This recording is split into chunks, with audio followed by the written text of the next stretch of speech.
Le sketch de l'humoriste sur le viol présumé par des policiers à Aulnay-sous-Bois a soulevé l'indignation des rédacteurs de la radio et de l'association des journalistes et LGBT.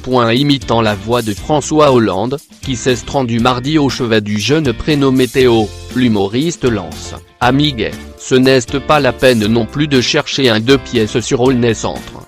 La police ne recommencera plus.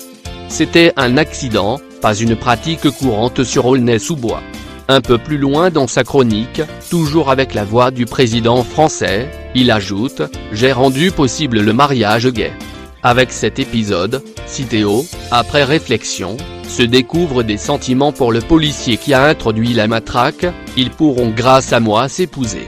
La Société des rédacteurs d'Europe 1 a fait part sur son compte Twitter de son indignation après cette chronique, décrivant un malaise réel au sein de la rédaction.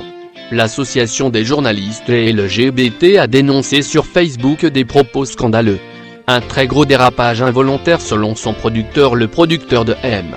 Canteloup, Jean-Marc Dumontet, s'est pour sa part dit désolé, parlant de dérapage. C'était un très gros dérapage ce matin, évidemment involontaire, déclare-t-il dans un communiqué. Très mauvaise inspiration qui ne nous ressemble pas. On pensait que c'était trash, c'était juste pas drôle et vulgaire. Très sincèrement désolé, a-t-il ajouté. Invité à s'expliquer sur cette chronique au micro d'Europe 1 en début d'après-midi, M.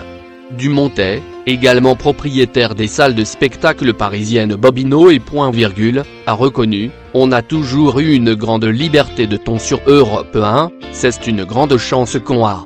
Et cette grande liberté va dans les deux sens. J'entends quand Thomas Soto nous dit que c'est consternant, quand la Société des rédacteurs d'Europe 1 dit qu'elle n'adhère pas, je l'entends aussi.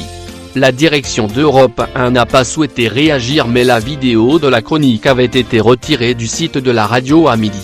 Interrogé, le Conseil supérieur de l'audiovisuel a affirmé avoir reçu une vingtaine de signalements au sujet de cette chronique à la mi-journée.